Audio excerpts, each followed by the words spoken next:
Why did no one notice her during boarding? Maybe because she wanted it that way. Seat 16, see a window seat, mid-cabin, unremarkable, just another passenger on another transatlantic flight. She had boarded quietly, head down, her boarding pass folded neatly, her worn backpack tucked close to her body. The kind of traveler people forget the moment they pass. But later, everyone would remember her. Everyone. She moved like someone practiced at disappearing. Her jeans faded. Her dark blue sweater frayed at the edges. No jewelry, no fuss. The only thing she carried that stood out was an old leather book, The Art of Navigation, its corners worn soft by time. She read it as if it were something sacred, something that reminded her of a world she no longer lived in. Every few pages, her thumb would pause on the margin notes, small, precise handwriting. Her own. Outside the aircraft window, Amsterdam's runways shimmered in the midday haze. It was a full flight, 340 passengers bound for New York, a crowd of business travelers, families, tourists. The noise of rolling luggage, the soft apologies of flight attendants moving up and down the aisles, the thud of overhead bins. And through it all she sat silent, watching, listening. When she finally looked up, her eyes, gray, clear, unreadable, landed on the man seated across the aisle. Broad shoulders, military posture even in civilian clothes, a face that belonged to someone who had once barked orders, not taken them. He was already studying her, as if something about her silence bothered him. "Excuse me," he said to the flight attendant, irritation sharp in his tone.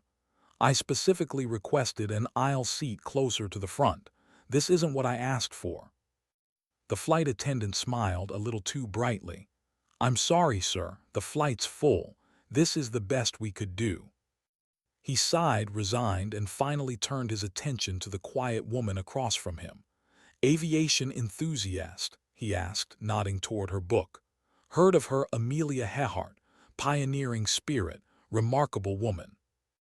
Zephr, though no one here knew her name yet, glanced up briefly. "Something like that," she said. Not cold, but distant. Her voice carried weight, even in 2 words. He didn't know it yet, but she had trained herself to sound ordinary. It was safer that way. "I flew a bit myself," he continued, undeterred. "Civilians mostly. Cessnas. Not like these big birds. Still, it's all about trust, isn't it? You trust the air, the machine, and the people you'll never meet."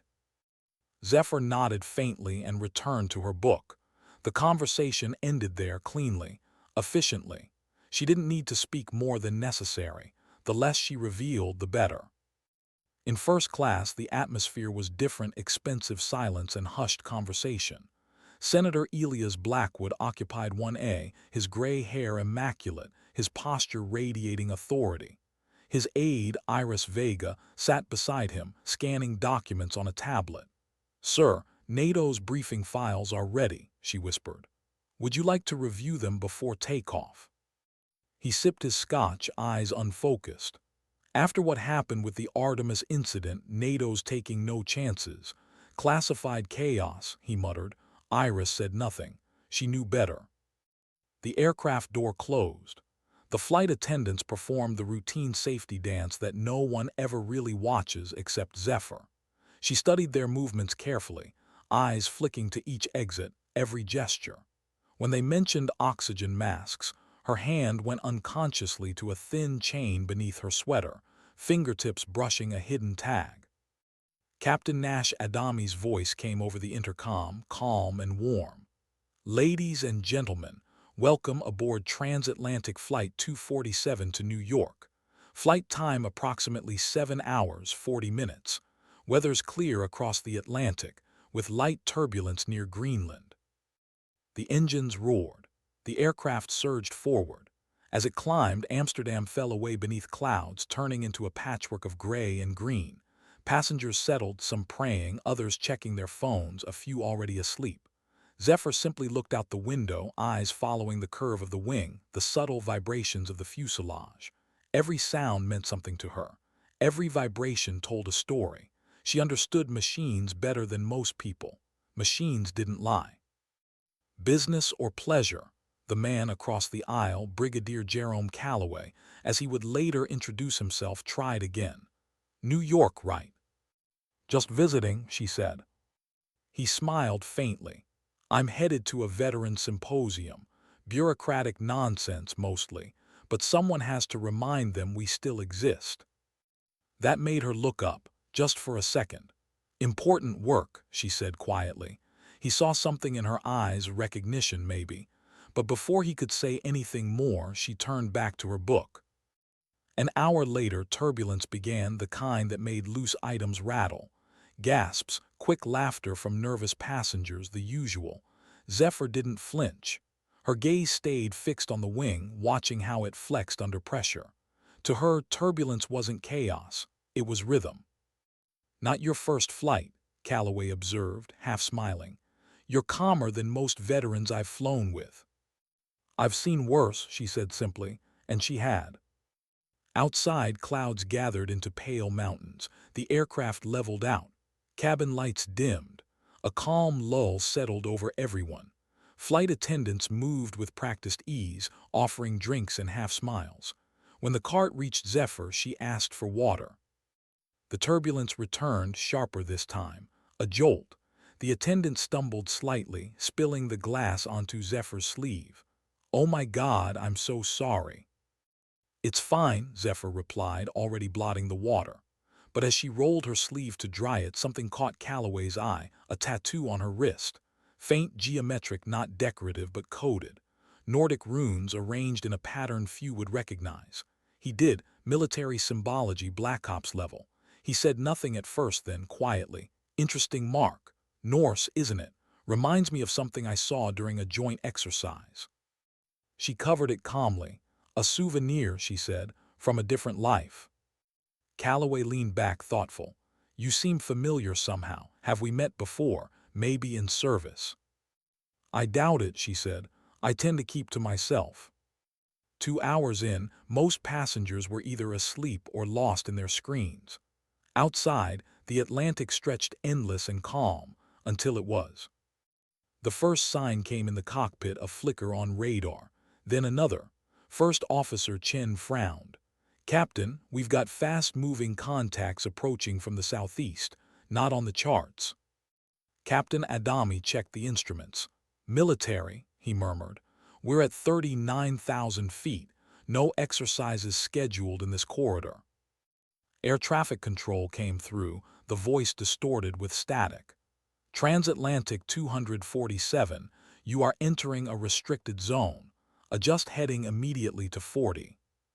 "That's not possible," Adami replied. "We're on a standard commercial route. Confirm coordinates." No answer, just more static. The captain's voice came over the speakers, calm but tight.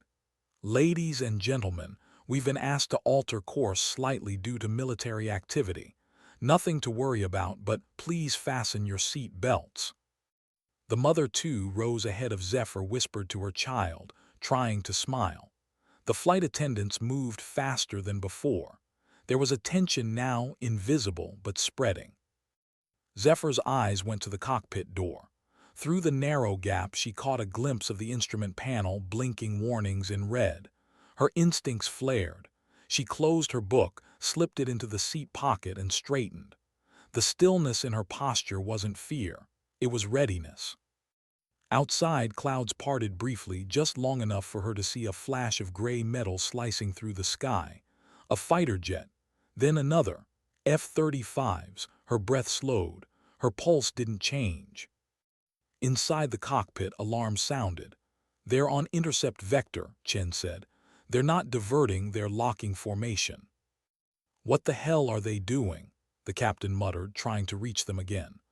"RAF Command, this is Transatlantic 247, civilian aircraft. Do you copy?" Silence. The next jolt of turbulence wasn't turbulence at all, it was wake. Passengers screamed. Oxygen masks dropped from the ceiling in a synchronized hiss. Panic spread like fire through the cabin. "Please remain calm," the captain's voice crackled, his tone betraying fear. "Secure your oxygen masks." "But fear doesn't take orders." Calloway grabbed his armrest. "Those are F-35s, he said, voice tight. "Not escorts, interceptors." Zephyr already knew. Her mask was on, her movements efficient, automatic. She turned to help the elderly woman beside her, guiding her trembling hands. The woman's eyes were wide with terror. "Are we going to crash?" "No," Zephyr said simply. "We're not." Across the aisle, a little girl cried, "Are we going to die?" Zephyr looked at her. Her voice softened, calm and absolute. "Rule number one of flying, panic makes things worse, and we're not crashing today." The girl nodded, tears slowing. Something in Zephyr's tone carried authority deeper than reassurance, the authority of experience. Through the window, the F-35s drew closer, one on each wing, matching their speed exactly. The lead pilot made a small, deliberate gesture with his hand. To most, it would mean nothing. To Zephyr, it meant everything. It was a recognition signal. Calloway noticed her focus. "You recognize that," he said quietly. "What are you not telling me?" Zephyr didn't answer. Instead, she touched the chain beneath her sweater, drew out the dog tag hidden there. The metal was worn smooth, the engraved letters still visible, Valkyrie 16C. She stared at it a moment, then looked out the window again. The lead fighter's pilot lifted his visor. He wasn't hostile, he was waiting. For her. She sighed softly, decision forming in her eyes. Someone needs to talk to them before this escalates. Calloway blinked. "Talk to? You can't possibly." But she was already unbuckling her seat belt. Her motion was calm, deliberate, purposeful. The kind of movement only soldiers make when they've decided what comes next. He reached to stop her. "Ma'am, sit down, you can't." She turned to him, her voice low and steady. "Brigadier, stand down." That was when he truly saw her. The tone, the authority, the way her eyes didn't flinch, didn't plead, he froze. And without another word, she stood, the woman from seat 16C, and began walking toward the cockpit. As the plane shook around her and passengers prayed behind her, she moved with quiet, unshakable certainty. Outside, the F-35s held position, waiting for her signal, a signal that, until this moment, the world believed had died 3 years ago. Because the woman in seat 16C was never supposed to exist. The aisle seemed longer than it was. Every step she took drew eyes, gasps, whispers. The seatbelt signs glowed red above her, but she didn't look up. She had walked into more dangerous places than this. The difference was that this time, 300 people were watching, and none of them understood what she was about to do. A flight attendant hurried forward, her face pale.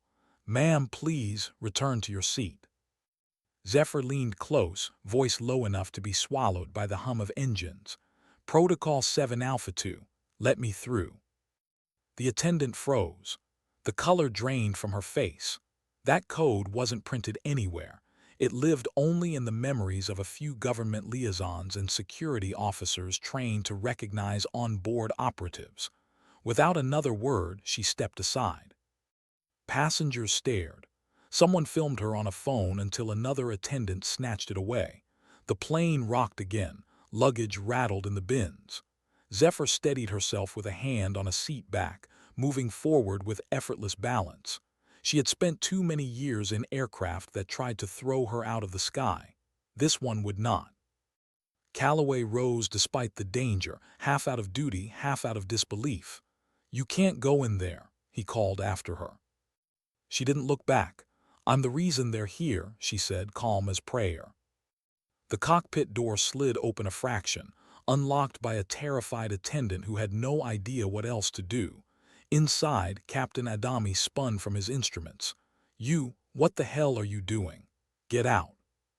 "Captain," she said quietly, "I need your radio." Adami's hand hovered over the emergency alert switch. His co-pilot Chen stared. "Who are you?" Zephyr reached up, pulled the band from her hair. A pale scar ran along the base of her skull, a line too straight to be accidental. The kind left by a neural interface implant. The kind only one kind of pilot ever carried. Chen's breath caught. "Oh my God." Zephyr slid into the jump seat. fingers already adjusting the auxiliary frequency dial that no civilian would ever find. "Someone who can clear this up before we all end up in the North Sea," she said. Adami hesitated. Something in her tone, steady, unforced, cut through the chaos. Outside the windshield, the fighter jets hovered at perfect distance, their lights flickering through cloud mist. A warning, a salute, both. She pressed the transmit key. Her voice changed, lower, measured the cadence of command. "Valkyrie 16 Charlie, authorization Odin 74. The cabin seemed to hold its breath. A hiss of static, then a voice, crisp, military, unmistakably formal. "Authentication required, Valkyrie." Without hesitation, she recited a string of coordinates. No paper, no screen, just memory. The latitude and longitude of a base that did not exist on any map. The words came out smooth, practiced, haunted. Silence followed, then a reply. "Authentication confirmed. Stand by for escort realignment." Through the windshield, both F-35s peeled away in flawless formation, banking wide before returning to level flight. They dipped their wings once, a gesture no civilian pilot had ever seen. The highest salute in aerial protocol. Captain Adami stared. "Commander Thorne," he whispered, "Artemis Project." She corrected softly. "That was a long time ago." Chen swallowed hard. "They said you were killed in action." "Officially," Zephr said, "sometimes being dead is safer." The radio clicked again. "Valkyrie, this is Raptor Actual. Welcome back, Commander. You are cleared to follow escort vectors to Station Omega." Adami looked at her as if seeing a ghost. "You're saying those fighters, those are ours." "They were ours," Zephr said. "Now they're asking what a dead woman's doing on a passenger jet." Before the captain could reply, the cockpit door burst open again. Senator Blackwood pushed in, Iris Vega on his heels. "Captain, I demand." His voice cut off as his eyes landed on Zephr. Shock replaced outrage. "My God, it is you."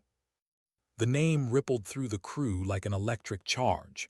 Even Chen, still gripping the throttle, turned fully to face her. Behind the senator, Calloway stood rigid, recognizing at last what his instincts had been trying to tell him. "Commander Zephr Thorne," he said, his voice carrying the respect of habit. "Lead test pilot Project Artemis. I attended your memorial." She didn't flinch. "I know, I saw it later." Blackwood shook his head. "That's impossible, the crash report was written before the wreckage cooled," she said. "Tell me, Senator, did the committee ever see the real telemetry data from Midnight Spear?" His silence was answer enough. Outside, dawn light spilled across the clouds, the world beneath still hidden. The radio continued to hum quietly, waiting for her next command. Zephr took a slow breath, eyes narrowing on the horizon. "Captain," she said, "we're diverting RAF Lossiemouth. Follow their lead." Adami hesitated. "That's military airspace." "Exactly," she replied. "And right now, it's the only place on this planet where we're safer than we are here." He looked at her, at the calm that anchored her words, and nodded. "Setting course." When she turned to leave, Blackwood blocked her path. "Why this flight? Why now? You vanished 3 years ago and suddenly you're on my plane." "Because someone wanted me found," she said, "and they made sure you were on board when it happened." His expression hardened, political instinct flickering behind the fear. "Are you accusing?"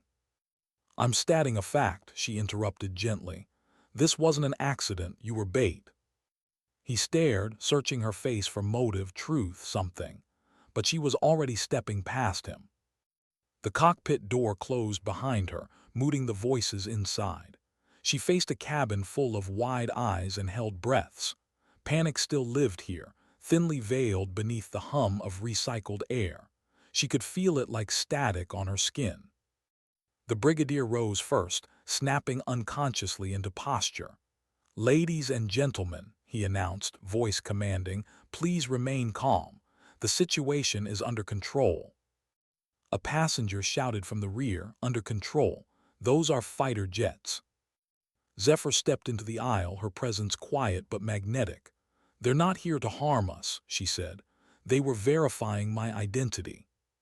Murmurs rippled. Someone whispered, "Who is she?"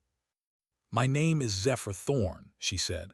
"3 years ago, my squadron disappeared over the North Sea testing a prototype aircraft. The report said no one survived. That report was wrong." The crowd stilled. Even the crying child from earlier stopped to listen. "I was declared dead to protect something larger than me," she continued. "Today, someone triggered an alert connected to that past. They thought I was an imposter. That's why those fighters came." The words hung in the pressurized air, impossible yet undeniable. Outside, sunlight broke through a seam in the clouds, painting her face in white gold. The elderly woman beside whom she'd sat earlier raised a trembling hand. "Then, we're safe now." Zephyr gave a small nod. "For the moment, we'll be landing at a secure facility. You'll all be taken care of, I promise." The little girl who had drawn the plane tugged at her mother's sleeve. "She's a hero," she whispered. The mother didn't disagree. As Zephyr moved back toward the front, Calloway caught her arm. "You saved everyone's life today," he said quietly. She looked at him, eyes shadowed by things unsaid. "Not yet, Brigadier. Not if this is what I think it is." "What do you think it is?" "A setup," she replied. "Someone needed Valkyrie to show her face again." The plane began its gradual descent. Through the windows, the gray coastline of Scotland appeared, rugged and cold under scattered clouds. Military vehicles dotted the runway far below, their lights blinking like warnings. Adami's voice came over the intercom. "Ladies and gentlemen, this is your captain. We are making a precautionary landing at RAF Lossiemouth under military guidance. Please remain seated." Zephyr returned to the cockpit for the approach. The escorts flanked them in tight formation, their wing tips glittering with condensation trails. For the first time since takeoff, the tension in her shoulders eased, not because the danger had passed, but because she knew where the next one would begin. The landing was smooth, almost ceremonial. As the aircraft rolled to a stop, the F-35s performed a final wing tilt and climbed away, leaving the air heavy with unspoken questions. On the tarmac below, soldiers stood in two precise lines, saluting the passenger jet as though it were carrying royalty or ghosts. The cabin erupted in chatter. Phones tried to capture the scene, but signal was already jammed. Outside, black SUVs waited, engines idling. The air shimmered with heat from exhaust and tension. Zephyr stood by the exit door as it opened. The first gust of cold air carried salt and jet fuel, the scent of memory. A general waited at the bottom of the stairs, metals gleaming against his uniform. When he saw her, his composure cracked. "Commander Thorne," he said, Scottish accent thick with disbelief. "We thought you were dead." She paused at the top step, wind tugging at her hair. Her reply was quiet enough that only he, and the cameras that weren't supposed to exist, could catch it. "That's what they were supposed to think, General. The question is, who decided otherwise?" He nodded grimly. "We have a situation. The beacon in your neural implant reactivated 12 hours ago. Someone been tracking you since Amsterdam." Her expression faltered for the first time, a flicker of real alarm. "That's impossible. The implant was decommissioned after Midnight Spear." "Apparently not." His gaze shifted to the horizon where storm clouds gathered. "And there's more. The third aircraft that appeared on radar, it wasn't one of ours." She stared past him into the distance, where the sky met the sea in a razor-thin line. "Then whose was it?" "That," the general said, "is what we need to find out." Behind them, passengers began to disembark under military supervision, bewildered civilians stepping into a world they were never meant to see. Zephyr watched them go, her face unreadable, her hand brushing the chain at her throat once more. Somewhere beyond the horizon, in skis only she truly understood, something else was moving, watching, waiting. And the woman from seat 16C, the one the world had buried 3 years ago, felt the old instincts rise again. Cold, precise, inevitable. She was home.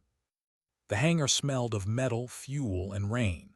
Floodlights cut through the gray dusk as soldiers moved with mechanical precision, surrounding the aircraft like it was radioactive. For the passengers, it was chaos disguised as control. Uniforms shouted orders, the click of rifles held ready but not raised. For Zephyr Thorne, it was familiar music. She descended the steps last. Cameras weren't allowed, but she knew some were watching anyway, the kind that recorded for people who didn't officially exist. General Fraser waited at the bottom, posture straight, eyes too sharp to hide emotion. "Commander," he greeted again, more quietly this time. "We'll move you inside. The press will have a field day if they get wind of this." "Let them try," she said, following him toward the line of black SUVs. The soldiers along their path snapped to attention, their movements synchronized, reverent. The civilians from the flight were being guided toward buses by polite but armed personnel. Some cried, some filmed despite orders not to. The little girl with the drawing waved shyly. Zephyr gave her the smallest nod in return, just enough to make the child smile before she disappeared into the crowd. Inside the main operations building, the noise softened into the hum of ventilation and distant footsteps. General Fraser led her through security doors that recognized her face before anyone entered a code. That detail didn't escape her. "You still have my clearance active," she said.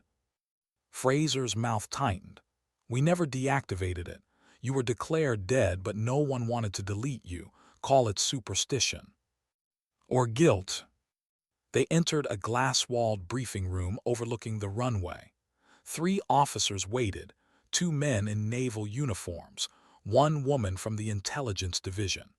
The air in the room carried the weight of something that couldn't be undone. Fraser gestured toward the chair across from him. "Please." Zephyr sat but didn't relax. The table's surface flickered to life with satellite imagery, radar trails, lines of data she could read faster than anyone else in the room.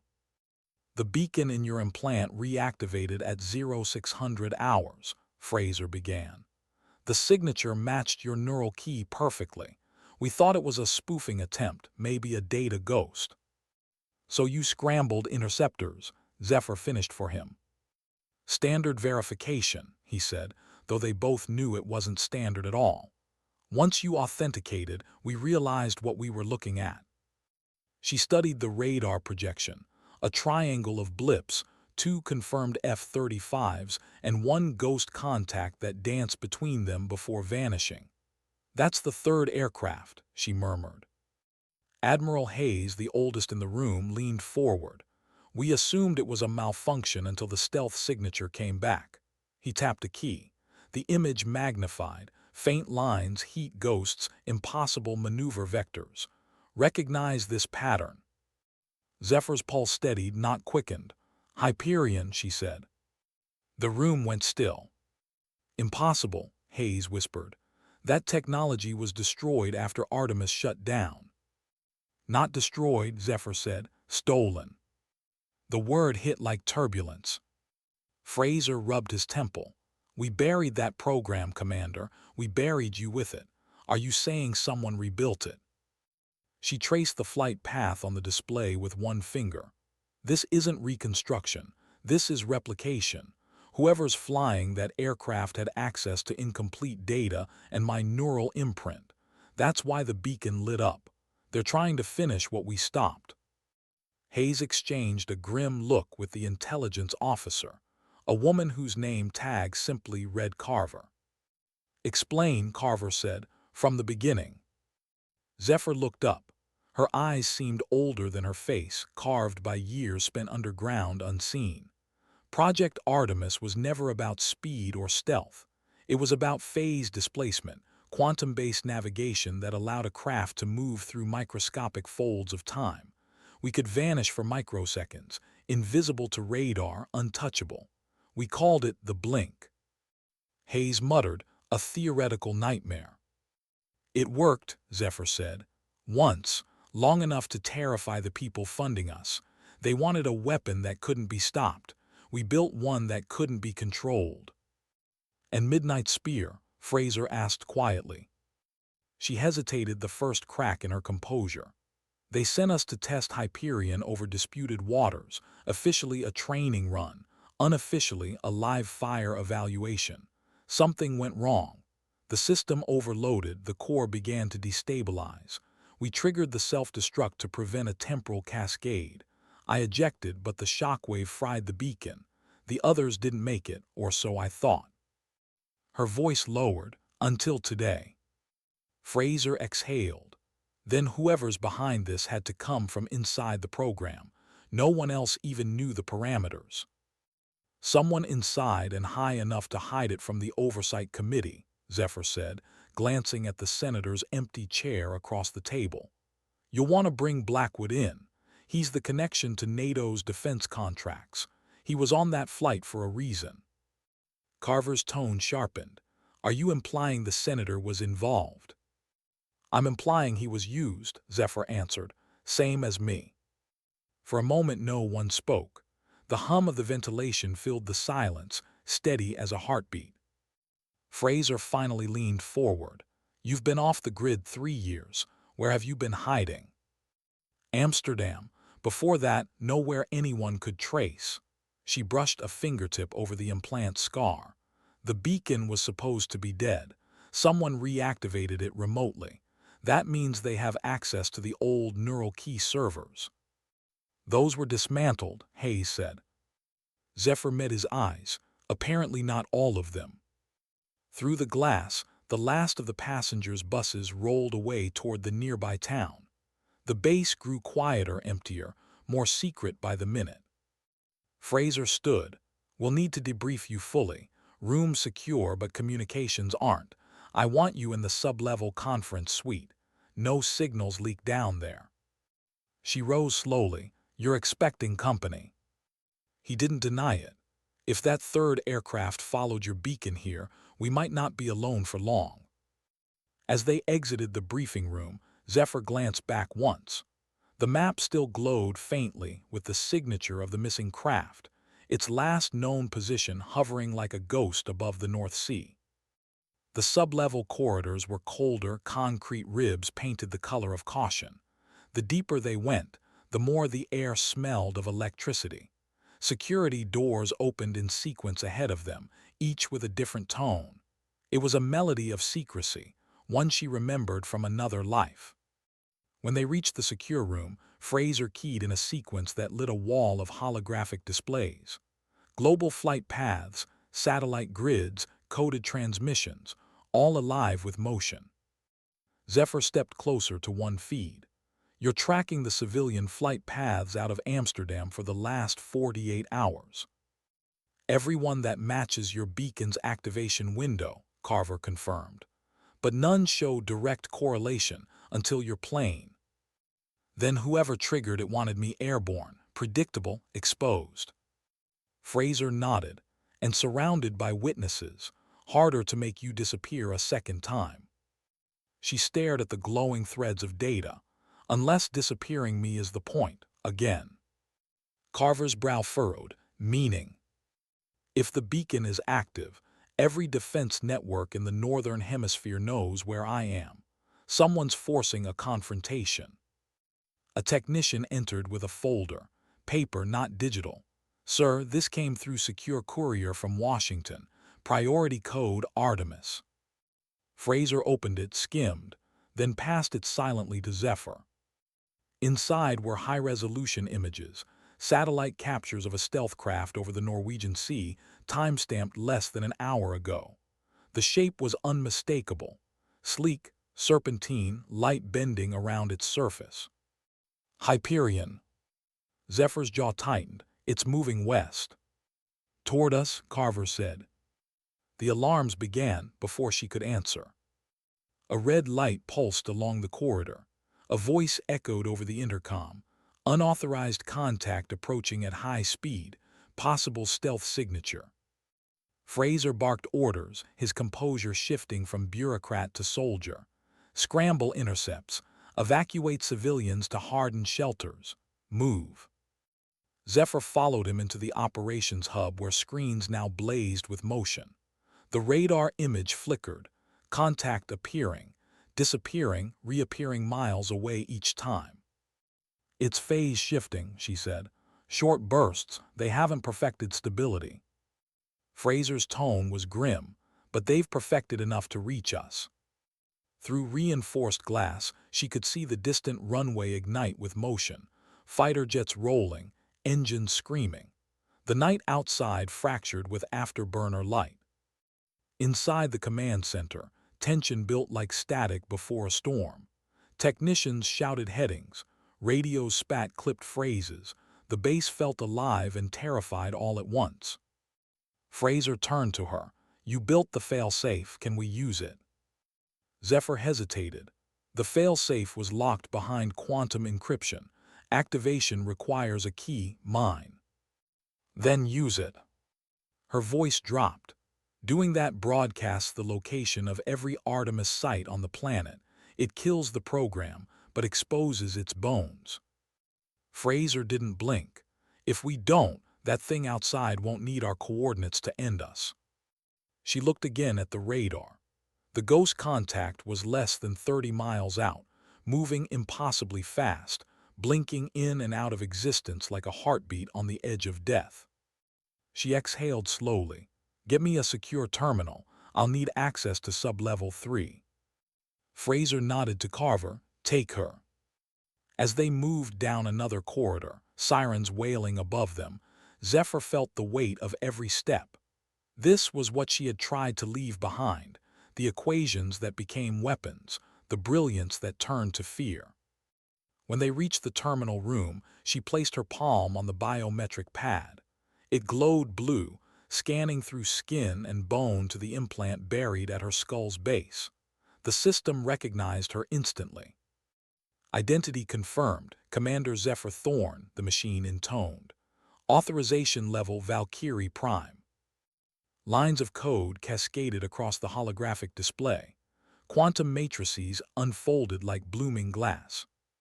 She whispered, almost to herself, let's hope I remember how to fly ghosts. Her fingers danced across the interface, entering commands that had not been used since the night of the explosion. Somewhere deep beneath the base, buried machines began to hum. Carver watched in awe. What are you doing?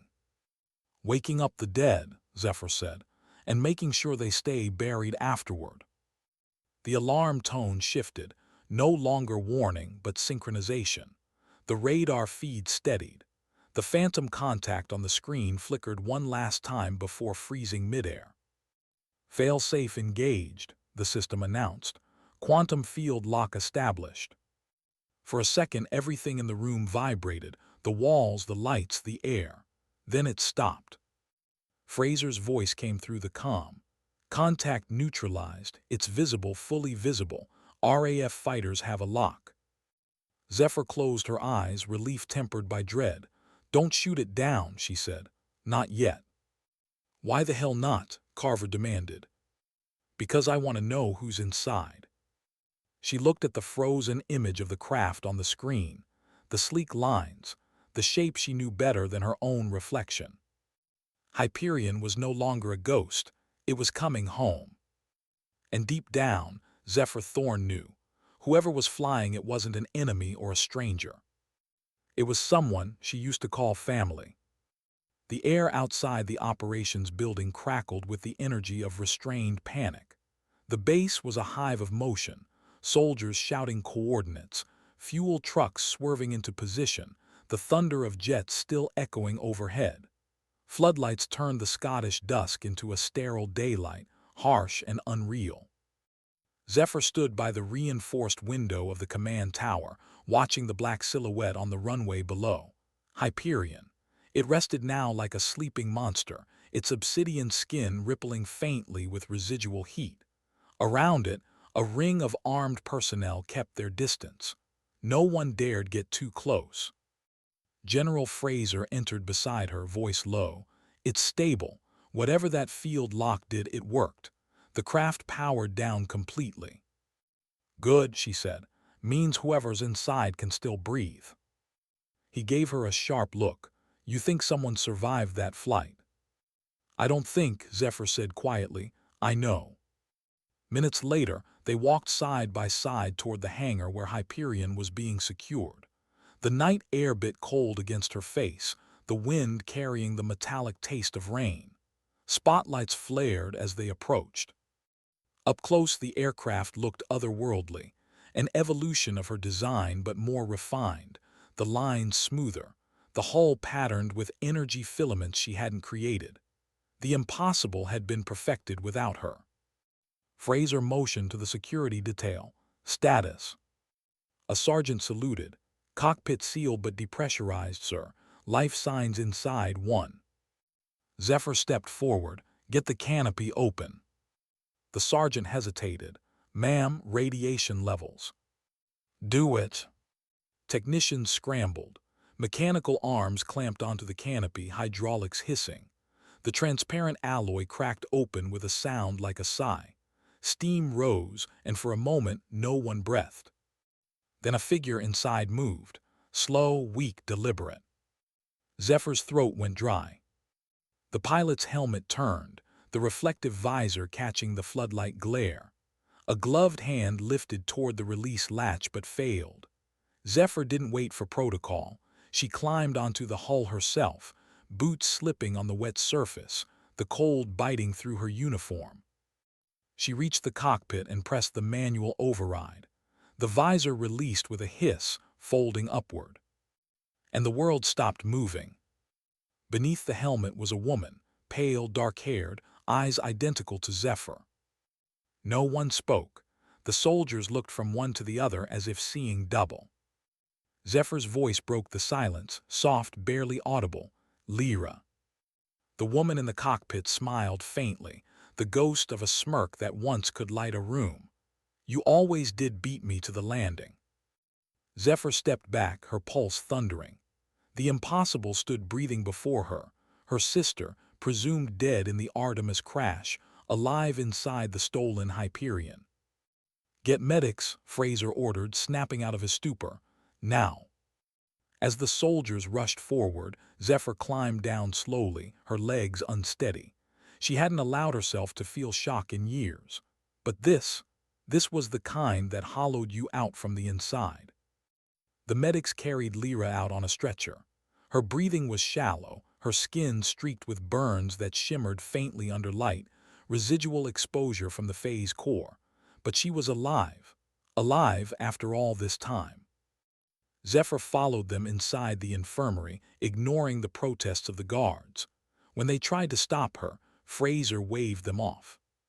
"She's cleared," he said. "Let her through." Inside the sterile white room, machines beeped in slow, uneven rhythm. Lyra lay still, eyes half open, connected to a web of tubes and scanners. The medics stepped back to give Zephyr space. For a moment, Zephyr just looked at her, really looked. The same features she saw every time she looked in a mirror. The same jawline, the same scar on the temple. "How?" she finally whispered. Lyra's eyes fluttered open. "You still ask the wrong question, Z." Her voice was hoarse, almost gone. "Not how, why." Zephyr pulled a chair closer, lowering her voice. "You died, Lyra. I saw the wreckage. I ejected early," Lyra interrupted weakly. "I wasn't supposed to. They told me to stay, stabilize the core. I didn't listen." She coughed, wincing. "You always said my stubbornness would save me one day. Guess it did." Zephyr's breath trembled. "You've been hiding all this time." Lyra gave a faint nod. "Not hiding, working." "Working for who?" Her sister's eyes flicked to the glass wall. Soldiers and officers stood outside, pretending not to stare. "Not here," she murmured. Fraser entered quietly. "She's stable but weak. We'll need to move her once she's conscious enough to talk." "She's already talking," Zephyr said sharply. Fraser met her gaze. "You'll get your answers, Commander, but not here. We've got movement on the northern perimeter." Zephyr turned. "Movement." Drones unmarked. They're scanning for the aircraft. Lyra's hand tightened weakly around her sister's wrist. They're not drones, she whispered. They're scouts. Zephr bent closer. Scouts for who? But Lyra's eyelids were already sinking. You'll see, she murmured. They're coming for what we took. The heart monitor beeped steadily, indifferent to prophecy. Fraser gave a clipped order to his aide, and the room filled with motion again. Guards repositioning, windows sealed, lights dimmed. Zephr didn't move. She just stood there, watching her sister sleep, the weight of 3 years pressing down on her chest like gravity. 2 hours later, the base felt different, quieter, heavier. The first rain began to fall, a cold drizzle that streaked the glass of the command tower. Zephr sat in the observation deck, coffee untouched, her reflection ghosting against the window. Across the tarmac, Hyperion gleamed faintly under floodlight, covered by tarp and guarded by men who didn't know they were standing beside history. Carver joined her, sliding a tablet across the table. Intercept logs. The drones disappeared 20 minutes ago. Either they withdrew or they're invisible now. Zephr didn't look up. They're not gone, they're waiting. Carver hesitated, then said, We ran a DNA test on your sister's blood. The markers match yours, but there's something else, something synthetic. The implant code is different, modified. Modified how? It's no longer broadcasting on the same network. Someone rewired her neural signature. Zephr frowned. You mean they changed her call sign? Or created a new one, Carver said. We're still tracing the signal. A siren blared somewhere below, cutting her words in half. Fraser's voice came through the intercom. All personnel to defensive positions. Unidentified contacts inbound from the north. This is not a drill. Zephr was already on her feet before the announcement ended. By the time she reached the main control room, the monitors were alive with motion. Dozens of heat signatures moving through the valley. Not aircraft, not vehicles, walking patterns. Infantry, she asked. Not ours, Fraser said grimly. No flags, no comms, they're moving like a trained unit. How the hell did they get this close? Carver demanded. EMP wave must have fried our perimeter sensors, a technician shouted. We didn't see them until they were within 2 clicks. Zephr studied the screen, eyes narrowing. They're not here for the base, they're here for the hangar. Fraser looked at her, the Hyperion. Zephr nodded, they want it back. She moved quickly, her instincts taking over, voice calm even as alarms blared. Pull your outer guards, set a perimeter around the hangar. If they reach that ship, we lose everything. Fraser turned to his officers. Do it, and get me satellite coverage now. As soldiers raced to obey, Zephr grabbed a rifle from the wall. Fraser frowned. You're not cleared for field engagement anymore. Neither is my sister, she said, loading the weapon. But that didn't stop her from coming back from the dead. Outside, the night exploded in flashes of light and sound. Tracer fire streaked across the fog, brief arcs of orange vanishing into blackness. The base roared with chaos, orders, shouts, the dull percussion of return fire. Zephr moved through it like a ghost, the rhythm of battle returning to her as naturally as breathing. She ducked behind a barricade, motioning for the squad beside her to spread out. Eyes up, she murmured. They're using cloaks. Watch for distortion in the rain. A soldier blinked. Cloaks. Just shoot where the water bends. A shimmer flickered ahead, a ripple where raindrops seemed to hesitate midair. Zephr fired once. The shimmer collapsed into a body. Confirmed contact, someone shouted. The attack came fast after that, dozens of invisible shapes breaking from the fog, their weapons soundless but deadly. The ground erupted in sparks and screams. Zephyr's rifle barked methodically, her aim surgical, her movements precise. She wasn't fighting for victory. She was buying time. Above the chaos, Hyperion loomed in its tarp cocoon, untouched for now. But through the din, Zephyr heard something else, a high-pitched resonance, too pure to be gunfire. She froze. "Fraser, it's not just a raid," she said into her comm. "They're activating the core remotely."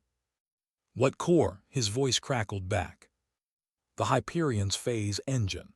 They're going to jump the entire ship out of here." She sprinted toward the hangar, rain blurring her vision, boots splashing through mud. Lightning split the clouds, turning night into day for a heartbeat. Inside the hangar, blue light shimmered beneath the tarp. Energy arcs snapped through the air like live wire. Lyra was there, standing weakly at the base of the ramp, her hospital gown clinging to her skin, eyes glowing faintly with reflected light. "Lyra," Zephyr shouted, "what are you doing?" Her sister turned, voice eerily calm. "They'll kill everyone to get it, Z. I can't let them." "You're in no condition." Lyra stepped closer, the blue glow wrapping around her like a halo. "You don't understand. I'm the key. They built the system around my neural map. If I shut it down from the inside, it ends. All of it." Zephyr's heart clenched. "You'll die." Lyra smiled faintly. "Maybe, but at least this time it'll mean something." The soldiers outside were shouting again, the sounds of battle pushing closer. Zephyr reached her, grabbing her shoulders. "We'll find another way." Lyra shook her head. "You found your way out 3 years ago. Let me find mine." And before Zephyr could stop her, she turned and walked into the light. The energy field flared, bright enough to blind, violent enough to shake the ground. Then silence. The glow vanished. The Hyperion went dark. The attackers scattered like smoke on the wind. When Zephyr opened her eyes, the hangar was still, the rain soft again. Lyra was gone. Only her dog tag lay on the metal floor, still warm to the touch. Zephyr knelt, her breath trembling, the sound of sirens fading into the distance. Somewhere deep inside, the fail-safe she had reactivated pulsed once more, like a heartbeat. But it wasn't hers. The night didn't end, it just changed color. Smoke rose from the tarmac, a thin black column twisting into the rain. The scent of burned metal and ozone clung to everything, uniforms, skin, breath. The Hyperion stood in silence now, its once living hull cooled to lifeless steel. And in that silence, Zephyr heard only one thing: absence. She sat on the edge of the hangar floor, drenched and motionless, staring at the faint scorch marks where her sister had stood.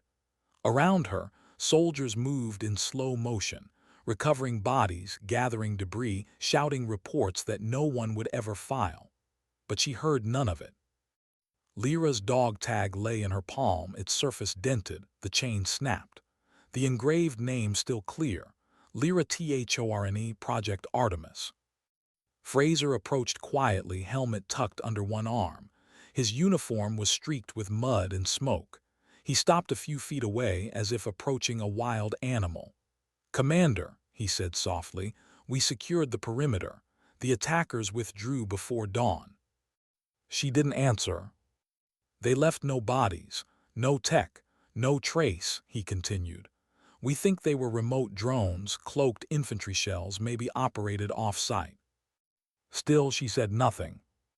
Finally, he sighed. "You should rest, medical." "I'm fine," she interrupted, her voice barely above a whisper. Fraser crouched beside her, lowering his voice. "She saved the base. Whatever she did stopped that phase engine from detonating." Zephyr closed her hand around the tag. "She didn't stop it, she finished it." Fraser frowned, meaning. "Lyra didn't destroy the core," she said slowly, as if thinking aloud. "She folded it." He blinked, "Folded it." The energy signatures didn't dissipate, they inverted. The Hyperion didn't die, it shifted. She finally looked at him, eyes hollow but sharp. "Part of it's still here, part of it is." Fraser straightened, uneasy. "If that's true, where is it?" Zephyr stared at the empty air above the floor. "Nowhere we can follow." Hours passed. The rain stopped, leaving the sky a bruised gray. The base was cordoned off, communications locked down. News reports said only that a technical incident had forced the evacuation of a restricted facility. No one mentioned the name Artemis. No one ever would. Zephyr stood in the observation tower again, watching as engineers and soldiers swarmed the hangar below. Hyperion's hull glistened under the floodlights, still humming faintly with residual energy. Carver entered quietly, holding a tablet. "Scans from the wreck," she said. "We ran spectral imaging across the entire surface. There's something." Zephyr took the tablet. The images showed faint etchings like fingerprints burned into metal. Patterns, not random, repeating. "It's neural script," Zephyr murmured. Carver frowned, meaning. "She left a message." Zephyr zoomed in, tracing the lines with her fingertip. The pattern pulsed subtly with residual charge. She recognized the rhythm instantly. It was Morse. Carver leaned closer. "What does it say?" Zephyr translated under her breath. "Alive, don't follow." Carver froze. "Alive." Zephyr nodded slowly, her throat tight. "The fold didn't kill her. It moved her." Carver hesitated. "You think she's inside the phase field?" "She's somewhere between," Zephyr said. "Neither here nor gone. The Hyperion's core was built to anchor to a neural key. If she bonded with it, her consciousness could be." Carver cut her off, "Trapped." "Or connected," Zephyr whispered. Fraser's voice came over the intercom. "Commander Thorne, report to Briefing Room 1." Zephyr didn't move right away. She kept staring at the tablet, at those impossible words glowing against black alloy. "Alive, don't follow." It was the kind of message her sister would leave, protective, final, and yet an invitation in disguise. The briefing room felt smaller this time. The walls hummed faintly with the weight of secrecy. Fraser, Carver, and Admiral Hayes were already waiting. Fraser began without ceremony. "We've recovered fragments from the attacker's gear. Quantum residue matches Hyperion's signature. Whoever sent them built their tech off Artemis schematics." Hayes added, "Meaning the leak came from inside. Still could be NATO, still could be private contractors. Blackwood's gone dark since the incident." Zephyr didn't react. "He'll surface. People like him always do when the dust clears." Fraser studied her face. "We need to talk about your sister." "She's not dead," Zephyr said flatly. "Commander." "She's not." Fraser exchanged a look with Hayes, then said carefully, "Even if you're right, she's beyond recovery. You said yourself she folded. That means she's in a phase space pocket, untethered to real time." Zephyr's gaze hardened. "Every system has an anchor, every fold a seam. Find the seam, you find the way back." Fraser sighed. "You can't save everyone, Zephyr." She met his eyes, calm and fierce all at once. "She saved me 3 years ago. You don't get to tell me I can't return the favor." Carver broke the tension. "We picked up a transmission 30 minutes ago. Shortwave, encrypted, same frequency your implant used during Artemis testing." Zephyr turned sharply. "What kind of transmission?" Carver tapped her tablet and a distorted voice filled the room, faint, fragmented, wrapped in static. But the tone, the rhythm were unmistakable. "Z, you have to stop them. Core isn't gone, they'll rebuild. Don't trust." The feed cut out. Zephyr's chest tightened. "That's her." Hayes looked skeptical. "Could be an echo, quantum afterimage. Sometimes residual data mimics consciousness." "No," Zephyr said quietly, "that's her." Fraser folded his arms. "Even if it is," she said, "not to follow." Zephyr gave a faint, haunted smile. "Lyra always said that when she wanted me to do the opposite." Fraser pinched the bridge of his nose. "You're not going anywhere until we confirm what that signal is." Zephyr didn't argue. She just sat back, eyes distant, mind already somewhere else. Later, in the quiet of her quarters, she replayed the transmission again and again. Each time she caught something new, a tone shift, a breath, the faint hum beneath the static. On the fourth playback she heard it. a sequence of 3 pulses at the end spaced evenly, a code. She scribbled it onto a notepad, 319. The coordinates formed instinctively in her mind. A location north of Shetland, deep ocean trench, an old test site for Artemis Phase 1. She leaned back, staring at the map on the wall. "Of course," she whispered, "you'd go home." A knock at the door broke her focus. Carver entered, holding a duffel. "Fraser's asleep," she said softly. "Figured you'd ignore orders anyway." Zephr looked up. "You shouldn't help me." Carver shrugged. "I've read your file, Commander. You're going with or without me. I'd rather not find your body washed up next week." Zephr gave a thin smile. "Appreciated." They moved quickly, quiet as ghosts, slipping through the base's maintenance tunnels toward the hangar. Outside, dawn was breaking, a thin red line cutting through the horizon. The air smelled like oil and salt and unfinished stories. Inside the hangar, Hyperion loomed again, silent and scarred. Engineers had wrapped it under a containment field, but the faint hum beneath the tarp told Zephr it wasn't truly asleep. She placed her palm against the metal. The vibration met her skin, rhythmic, like a heartbeat. "I know you're still in there," she whispered. Carver watched, uneasy. "You think she can hear you?" "She's not just data," Zephr said. "Lyra always needed an anchor. I'm still hers."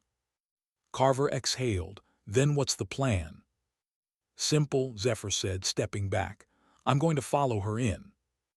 Carver blinked. "You're insane. You said the field could tear apart anything without a stabilizer." Zephr tapped the implant scar at the back of her neck. "I built one." Before Carver could reply, Zephr keyed in a code on the auxiliary control panel. The containment field pulsed, changing hue from blue to white. The air around them shimmered. "Once I go in," Zephr said, her voice steady but soft, "seal the hangar. If the energy spikes cut the power, don't hesitate." Carver's throat tightened. "And if you don't come back?" Zephr smiled faintly. "Then tell Fraser he was right about one thing. I can't save everyone." She paused. "But I'll die trying." She stepped into the light. The sound wasn't like thunder. It was more like silence folding in on itself. The hangar vanished, the world went thin, and Zephr felt her body dissolve into color and noise. For a moment she was weightless, then she wasn't anywhere at all. There was no sky in the place she landed. No ground either, just endless ripples of light gray, gold, blue, bending and reforming like smoke. Time had no shape here. It was a pulse, slow and infinite. She stood, though standing meant something different now, and called out, "Lyra." Her voice echoed strangely, repeating itself in whispers that weren't hers.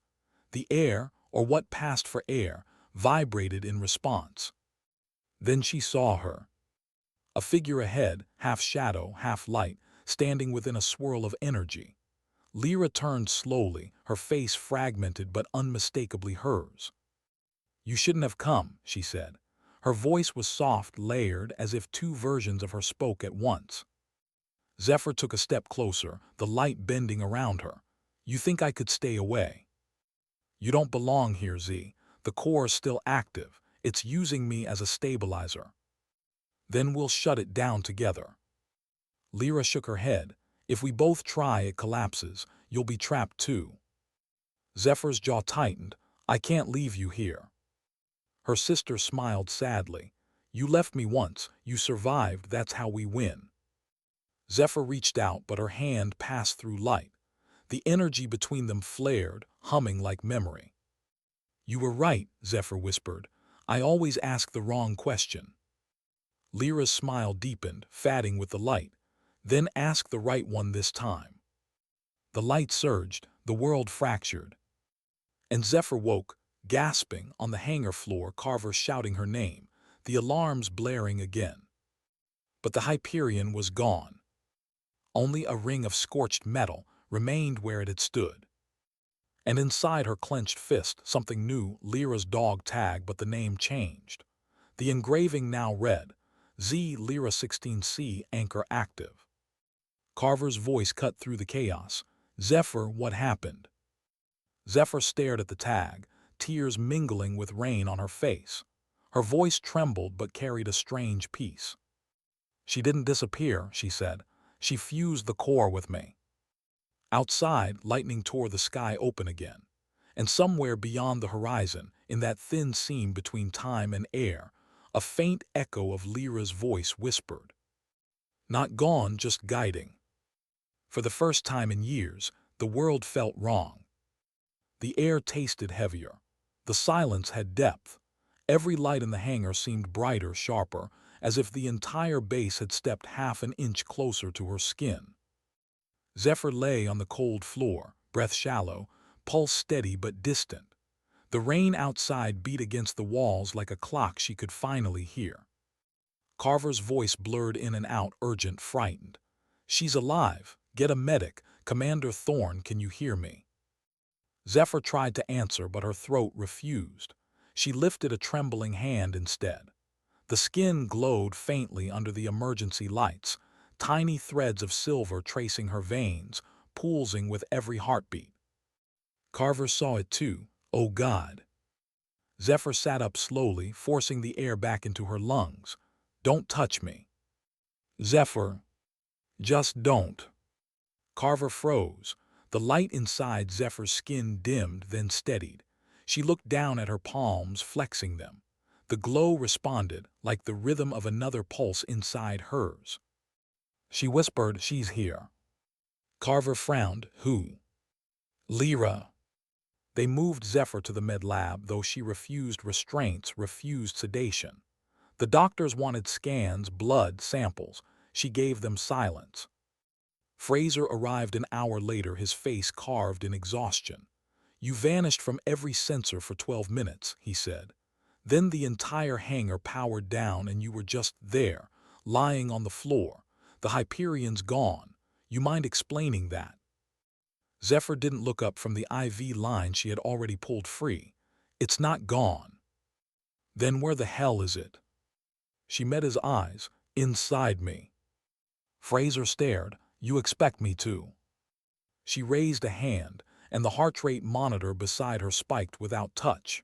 The machine flickered, then stabilized again. Carver, standing behind him, whispered, "She's synced to it. The energy signature, same as the Hyperion core." Zephyr's voice was calm, too calm. "The phase field didn't destroy Lyra or the ship, it integrated us. The core needed an anchor and she used me." Fraser rubbed his temple. "You're saying your sister uploaded herself into your neural implant?" "Not uploaded," Zephyr said softly, "merged." For a moment no one spoke. The beeping of monitors filled the room, steady and mechanical, like a second heart that didn't belong to her. Fraser finally said, "Then we have to extract it before it kills you." "You extract it," Zephyr said, "and you kill her." Carver stepped forward, voice low. "Commander, if that thing destabilizes, it could trigger another fold. We can't risk." "You think I don't know that?" Zephyr snapped, then stopped, exhaling slowly. "She wouldn't have done this without a reason. She's guiding me toward something." Fraser crossed his arms. "And what exactly would that be?" Zephyr looked past him, toward the rain-blurred window. "The people who built the Hyperion, the ones who wanted gods, not pilots." Later, when the base finally slept, Zephyr didn't. She sat on the cot in the dim medical bay, eyes open, hands clasped. The world around her hummed faintly. The fluorescent bulbs above flickered in time with her pulse. Then, without warning, a whisper filled her mind. Soft, familiar, Z still awake. Her breath caught. "Lyra." The voice laughed gently. "You always called me the insomniac." Zephyr closed her eyes. "Where are you?" "Everywhere you are." The voice wasn't echoing in the room. It lived behind her heartbeat, threaded through the hum of the machines. "I don't have long," Lyra said. "The integration's unstable. The core's trying to repair itself through you." "Then tell me how to stop it." "You can't stop it. You have to complete it." Zephyr frowned. "Complete what?" "The fold cycle. If it stays half open, it'll tear reality at the seams. You have to find the control node, the one I hid before the crash. Where? Somewhere only we'd remember. The voice faded, leaving static in its place. Zephyr opened her eyes. The room was dark again still, but the hum in her bones remained constant and alive. By morning, she had made her decision. When Fraser entered the room, she was already dressed, in the old flight suit she'd found sealed in storage, the same one she'd worn the day of the Artemis crash. He stopped in the doorway. "You're not cleared to leave." "I wasn't cleared to come back from the dead either," she said, buckling the last strap. Fraser sighed. "At least tell me where you're going." "To finish what we started." He stepped closer. "You think your sister's voice is real, not just a neurological echo. Fine, say it is. What happens if this thing inside you takes control?" Zephyr's expression softened, weary but certain. "Then it means she's stronger than me. I can live with that." Fraser's jaw tightened. "You won't make it off base. You're under surveillance." Carver entered behind him, tossing a keycard onto the table. "Not anymore." Fraser turned on her. "What the hell are you doing?" "Following orders," Carver said evenly. "Hers." Zephyr smiled faintly. "You'll make a terrible soldier one day, Carver." "Already am," she said.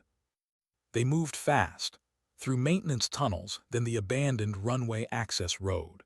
The storm had finally cleared, the sky a pale blue that didn't belong to war. At the perimeter fence, Zephyr paused, feeling a sudden vibration in her chest, a pulse not her own. Lyra's voice returned, faint but insistent. "North, follow the ridge. You'll know when you're close." Zephyr's breath clouded in the cold air. "Copy that." Carver glanced sideways. "Talking to yourself again." Zephyr half smiled. "Not exactly." They reached the cliffs by midday. The sea below churned in long gray waves, slamming against black rock. Somewhere out there, beneath that water, lay the original Artemis test site, the cradle of everything they had become.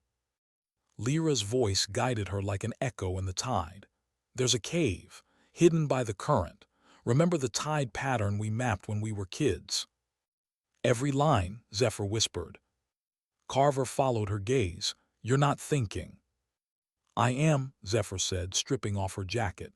"Stay here. If I'm not back in 30 minutes, call Fraser." "You know I won't." "Then wait anyway." Zephyr dove. The cold hit like electricity, sharp, absolute. She swam hard, following memory more than direction. The waves dragged at her, pulling her down and sideways. Then she saw it, a dark slit in the cliff half hidden by foam. She pushed toward it, lungs burning, and slipped inside. The current vanished. The water stilled, replaced by the low hum of machinery. She surfaced into air thick with mist and oil. The cavern walls glowed faintly with embedded lights, old Artemis infrastructure, still alive after years in darkness. Lyra's voice came again, clearer now. "Good, you found it." Zephyr pulled herself onto the platform, dripping, shivering, but alive. "Now what?" "Look for the node. The beacon tower near the back wall. It holds the final sequence." She moved cautiously through the cave until she saw it, a tall, skeletal frame of metal and glass, humming with faint blue light. The core node. As she approached, the glow in her skin brightened, responding to the machine. Lyra's tone changed, softer now. "You know what happens if you activate it?" Zephyr nodded. "It completes the fold, stabilizes the energy. It also severs me from you." Zephyr froze. "What?" "I can't exist outside the phase field. Once you close it, I'm gone." Zephyr's hand trembled above the console. "There has to be another way." "There is. You have to finish this, Z. End it before they find the node." Tears burned behind her eyes. "I just got you back." "You never lost me," Lyra whispered. "You just forgot where to listen." The glow intensified, the air vibrating like a held breath. Zephyr placed both hands on the console. Goodbye, Lyra. No, her sister said, voice fatting into warmth. Not goodbye, just forward. Zephyr pressed the activation key. Light filled the chamber, pure, soundless, infinite. The walls rippled like water. Her body lifted, weightless. She saw flashes, Lyra laughing, Lyra flying, Lyra fatting. And then silence. When she woke, she was back on the cliff, the sea calm below. Carver knelt beside her, shouting her name, relief breaking her voice. Zephyr coughed, breath ragged. It's done. Carver gripped her shoulders. The reading spiked across the grid, then vanished. Whatever you did, it shut down the entire Artemis network. Zephyr nodded faintly. Good. Carver looked at her, hesitant. And your sister? Zephyr stared at the horizon where sea met sky. The light there shimmered just slightly, like heat or memory. She's free, she said softly. Carver followed her gaze. You really believe that? Zephyr smiled, tired but certain. Belief isn't the right word. She touched the back of her neck where the implant scar no longer glowed. I can still feel her, not like before, more like the wind changing. Carver exhaled, shaking her head. You realize no one's going to believe any of this. They don't need to. Zephyr stood slowly, steadying herself. Some stories aren't meant to be believed, just lived. The sea below rolled and shimmered, endless. She looked down at the dog tag hanging from her neck. No longer two names, just one. Zephr Lyra Thorne, Valkyrie 16C. She smiled faintly. You always hated goodbyes. And somewhere, carried by the wind, came the faintest whisper, forward. 3 days after the fold collapsed, the sea still glowed at night. A faint ring of blue light hovered just beneath the waves, visible only when the moon broke through the clouds. Locals called it an aurora. The military called it classified. Zephyr called it a heartbeat. The world moved quickly after that. Reports flooded the networks. Unidentified energy event over the North Sea. Possible weapons test. Debris from a declassified project. No one mentioned Artemis. No one mentioned the name Thorne. At RAF Lossiemouth, the base had been scrubbed clean, literally and politically. Barracks emptied. Hangars sealed. The kind of silence that follows when truth becomes too expensive to print. Zephyr sat alone in the debriefing room, a cup of untouched coffee cooling beside her. The mirror wall reflected her back at herself, tired eyes, a faint shimmer still beneath the skin, like embers refusing to die. Fraser entered without a salute. The man looked older now, the weight of too many secrets bending his posture. They've finished the inquiry, he said. Washington, Brussels, London, they're all satisfied with the story. And what story is that? That you prevented a rogue tech attack on a NATO facility. That the Hyperion was an unauthorized prototype destroyed under your supervision. Heroic action, minimal casualties. Zephyr gave a faint smile. Neat, simple, untrue. Truth isn't what they pay us for, he said quietly. She looked up at him. What about Lyra? He hesitated. Officially, she never existed. Zephyr's jaw tightened. Of course. Fraser placed a small metal box on the table. Unofficially, this was recovered from the cliff site. Data core fragment. We don't have the tech to read it, it's fused with something organic. She reached out, her fingertips brushing the metal. The box hummed faintly, resonating with the rhythm under her skin. She's still talking, Zephyr whispered. Fraser studied her for a moment. What are you going to do now? Zephyr stood, picking up the box. What I was trained for. And that is... Finish the mission, she said and walked out. Outside, dawn spilled across the base in thin gold lines. The world looked almost normal again. Planes taxiing, flags fluttering, soldiers pretending routine. But normal was an illusion she'd stopped believing in. Carver waited near the perimeter fence, 2 duffels at her feet. You really leaving? Zephyr nodded. They'll bury this place soon. I need to move before they decide I'm part of the burial. Carver handed her a drive. Encrypted copies of everything we found, telemetry, DNA scans, satellite data. If you ever want to burn the world down, that's your match. Zephyr took it, sliding it into her jacket. You kept backups. Someone has to remember what really happened. Memory's dangerous, Zephyr said. So is silence. They stood for a moment, the wind sharp and clean around them. Then Carver asked quietly, "When you went into the fold, what did it feel like?" Zephyr thought for a long time before answering. Like standing inside a heartbeat that wasn't mine. Like understanding everything you ever ran from and forgiving it. Carver smiled sadly. You sound almost at peace. Peace isn't silence, Zephyr said. It's acceptance. Carver extended her hand. Then accept a ride. There's a transport headed south in 20. Zephyr shook her head. No, I'll find my own way. Of course you will. They embraced briefly, two soldiers who had both seen too much and still not enough. Then Zephyr turned and walked toward the horizon, boots crunching on gravel. London smelled of rain and ambition. Zephyr moved through the crowds unseen, just another face under a gray sky. The news screens in Piccadilly played footage of politicians shaking hands, smiling for cameras, promising peace built on things no one could see. She ducked into a cafe near the river, ordered tea she didn't drink, and opened the small metal box. The hum inside it grew stronger, resonating with the air. A holographic line of code flickered above the surface, faint, incomplete. Then a voice, faint but clear. Z, if you're hearing this, you did it. The fold's closed, but it's not over. They'll try again. Zephyr's hand tightened on the table. You always believed redemption came from saving others. Maybe this time, it's from letting go. The message ended. The box went silent. She sat there for a long time, the noise of the city washing around her.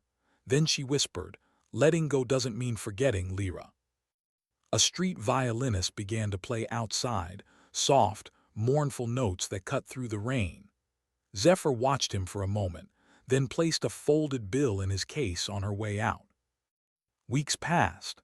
The official story faded beneath new crises, new headlines. But in quiet corners of the defense world, whispers grew. Fragments of experimental data resurfacing, private firms bidding for stolen tech, ghost transmissions from the North Sea. Zephyr tracked each one, every signal, every rumor, not to stop them, not yet, but to understand how deep the roots ran. One evening she found herself back where it all began, the Amsterdam airport terminal. Gate 16, see the same seat, the same window overlooking the tarmac. She sat there as flights departed, listening to the familiar chorus of departure announcements, the rolling hum of engines. For the first time since the crash, she allowed herself to breathe without scanning for threats. A child across the aisle stared at her with wide eyes. When Zephyr smiled, the girl whispered to her mother, "She looks like the lady on TV, the one who saved the plane." Zephyr turned her gaze to the window. The sunset burned gold across the clouds. "No," she murmured. "She didn't save the plane saved her." Her reflection in the glass shimmered briefly, two faces overlapping for the smallest fraction of a second. Hers and Lyra. She closed her eyes, listening to the faint hum that lived somewhere behind her heartbeat. Forward, it whispered. That night she returned to the North Sea. The cliffs were quiet now, the wind calmer. Below, the ocean glowed faintly, like a vein of living light beneath the waves. She stood at the edge, the same place she had nearly drowned weeks ago, and opened the metal box one last time. "Thank you," she whispered into the wind, "for finishing what I couldn't." The device pulsed once, then dimmed completely, its charge finally gone. She tossed it into the sea, watching it vanish into the glow below. For a long time she stood there, the night alive around her. Memories moved through her like constellations, faces, laughter, fire, loss, all of it part of her now. And when she finally turned away, she didn't look back. Months later, deep inside a research facility outside Oslo, a technician monitoring seismic activity glanced at his screen and frowned. A new pattern had appeared on the readout, a faint energy pulse, rhythmic and deliberate. He adjusted the filters, isolating the signal. It wasn't random, it was code. 3 short pulses, 1 long, 9 short. 319. The technician called for his supervisor, but by the time anyone else looked, the pattern was gone. Far above, a lone cargo aircraft crossed the Norwegian sky, its pilot silent, its transponder offline. Inside the cockpit, a woman sat with calm focus, eyes on the horizon. Her call sign blinked on the panel, Valkyrie 16C. And faintly beneath the engine noise, another heartbeat pulsed in sync with hers. Sometimes redemption isn't about going back. It's about carrying forward what refuses to die. Morning broke slow and silver over the Atlantic. The sky was clear for the first time in weeks, the horizon a clean edge between sea and light. Zephyr flew low, skimming the surface in a small recon craft that had no insignia and no flight plan. The hum of the engines matched her pulse, steady, certain. She hadn't slept in 2 days. Sleep meant dreams, and dreams meant the fold, bright, impossible, endless. Lyra's voice still lived there, half memory, half music. It came and went like the tide. Sometimes Zephyr wondered if the voice was real or if grief had simply learned to speak in her sister's tone. Either way, she answered when it called. The radio crackled softly. Carver's voice came through from the operations vessel trailing a few miles behind. "You're clear to begin scan. Valkyrie 16C data feeds open. Remember, we're just collecting readings." Zephyr smiled faintly. "Just readings," she repeated. "Copy that." She banked right, circling the faint ring of luminescent water where the Hyperion had vanished. Instruments flickered. The sensors picked up weak quantum residue, nothing dangerous but alive enough to hum through the hull. "Carver again, anything." "Faint signal," Zephyr said. "Same frequency as before, 3 pulses, pause 1, then 9. Carver's voice softened. "Your sister's signature. Or what's left of it." Zephyr killed the engine, letting the craft drift. The sea stretched infinite below her, mirror flat, glowing from beneath. For a moment she imagined she could see shapes moving in the light, slow and graceful, like echoes learning to swim. She spoke quietly, as if afraid of waking the world. "Lyra, if you're still out there, I kept going, like you said." The radio hissed, then cleared. "I know." The words were faint but real. Carver didn't hear them. They lived only in Zephyr's channel. She smiled through sudden tears. "You always get the last word." "Someone has to." The voice was lighter now, fatting with the static. "You did good, Z, let it rest." Then silence, complete, peaceful. 3 weeks later, the report was filed under a different name. Field Analysis of North Sea Residual Anomalies. No mention of Hyperion, Artemis, or Valkyrie. Just data, numbers, harmless graphs. The kind of report no one ever reads twice. Zephyr signed it, closed the folder, and set it on the desk of an office that wasn't hers. She'd been offered reinstatement, special advisor, unlimited budget, a return to command. She turned it down. Instead, she spent her days near the coast, helping train rescue pilots, teaching them things manuals never mentioned. How to listen to wind direction before the instruments tell you. How to read fear in another pilot's breath. How to trust silence. Some of the younger recruits called her Ghost Captain. She never corrected them. At night she walked the shoreline. The sea glowed less each week, the light slowly fading as if even the ocean knew when to let go. Sometimes she'd pause and close her eyes, listening. And sometimes she heard it, the faint hum under the waves, not loud enough to be sound, just enough to be presence. One evening Carver visited. She wore civilian clothes now, hair longer. The soldier burned out of her posture but not her eyes. They sat on driftwood, watching the tide. Fraser retired, Carver said. Hayes too, the program's officially archived. They called it Project Aegis this time. Same lie, new label. Zephr nodded. They'll keep building things they don't understand. They always do, Carver hesitated. And you, what do you do now? Zephr smiled faintly. Breathe, teach, remember. Carver studied her profile, the calm, the stillness that didn't look like defeat. You know, they still talk about you in the higher circles. Half of them think you're dead again. The other half think you're working for someone else. Let them, Zephr said. It's easier to do good when no one's looking. The wind picked up, lifting strands of her hair across her face. Carver looked out at the horizon. Do you ever miss it? The missions, the adrenaline, the weight. Zephyr's gaze stayed on the water. Sometimes. But then I remember what it cost. Every time I pull the trigger, I still see her hand guiding mine. Carver exhaled softly. You think she's really gone? Zephyr's smile deepened, quiet, certain. Gone isn't the right word, she's forward. They sat in silence after that, listening to the waves. When Carver finally left, Zephr remained, the sea wind brushing her face, the smell of salt and rain grounding her in the only truth that mattered. She was alive, and that was enough. Months later, a storm hit the coast, violent, sudden. A cargo ship went dark off the cliffs. Zephr was already in the air before the distress call finished transmitting. Her chopper fought the wind, blades slicing through rain so heavy it felt like stone. Visibility near zero. But she found them, lights flickering on a listing deck, crew huddled near the bow.